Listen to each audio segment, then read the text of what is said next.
ถ้าสิเว้าถึงแขวงเซกองหลายๆคนมักจะคิดเห็นธรรมชาติที่สวยงามมักจะคิดเห็นวิถีชีวิตของพี่น้องบรรดาเผ่าหรือว่าคิดเห็นน้ำตกตาดแผดตาทัวคนแม่นบ่ทุกคนแต่ว่ามีอีกสิ่งหนึ่งที่เป็นกระแสและกระถึกเว้าถึงอย่างลวงหลายในเวทีเศรษฐกิจและสื่อสังคมออนไลน์นั่นก็คือโครงการขุดค้นบ่อถ่านหินอยู่เมืองกะลึมมื้อนี้ขอสิพาทุกคนมาฮู้จักว่าบ่อถ่านหินแห่งนี้มีความสำคัญแนวใดและมีประเด็นแนวใดแด่ที่พวกเราจะต้องจับตาเบิ่งก่อนอื่นต้องบอกเลยว่าเมืองกะลึมแขวงเซกองนี่เป็นเขตที่มีแหล่งสะสมถ่านหินประเภทลิกไนขนาดใหญ่หลายร้อยล้านต้นเลยนะทุกคนปัจจุบันนี้รัฐบาลได้ร่วมมือกับบริษัทเอกชนได้พัฒนาขุดค้นเพื่อส่งออกเป้าหมายหลักๆก็แม่นส่งออกไปยังสสเวียดนามเพื่อป้อนเข้าสู่โรงงานไฟฟ้าความร้อนและโรงงานอุตสาหกรรมอยู่พุ่นซึ่งในระยะยาวยังมีแผนจะสร้างโรงไฟฟ้าความร้อนอยู่ใกล้ๆกับบ่อแห่งนี้เพื่อผลิตไฟฟ้าส่งขายให้กับสสเวียดนามโดยตรงอีกนี่ถือว่าเป็นโครงการยุทธศาสตร์ที่สร้างรายรับมหาศาลให้กับประเทศเฮาเลยนะทุกคนแน่นอนแล้วเนาะทุกคนเนาะเมื่อมีโครงการขนาดใหญ่ความเจริญก็มักจะเข้ามา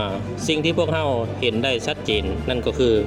การพัฒนาทางด้านเส้นทางคมนาคมจากเมื่อก่อนที่เมืองกะลึมไปหาชายแดนเวียดนามเป็นทางเที่ยวที่ยากแต่ว่าปัจจุบันก็ได้รับการปรับปรุงให้ดีขึ้นหลายและที่น่าสนใจที่สุดในเวลานี้ก็คือโครงการก่อสร้างระบบสายพานลำเลียงถ่านหินความชายแดนระหว่างลาวกับเวียดนามซึ่งระบบนี้จะลำเลียงถ่านหินผ่านสายพานระยะยาวเพื่อลดพรการใช้รถบรรทุกขนาดใหญ่ลดพรต้นทุนและสิ่งที่สำคัญที่สุดก็คือลดพรปัญหาฝุ่นละอองและ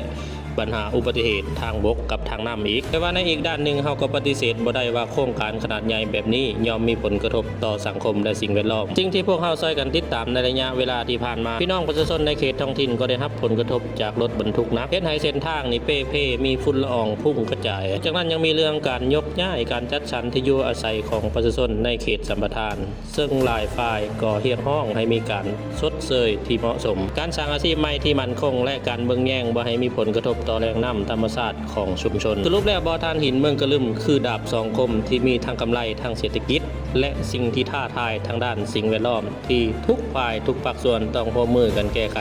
อย่างจริงจังทุกท่านได้มีความคิดเห็นใดต่อโครงการนี้ถ้าผู้ใดเป็นคนอยู่ในพื้นที่หรือว่ามีข้อมูลเพิ่มเติมก็สามารถเข้ามาแลกเปลี่ยนความคิดความเห็นกันได้แล้วก็อย่าลืมกดไลค์กดแชร์กดติดตามเพื่อบ่ให้พลาดข่าวดีๆกับช่องของเราเด้อ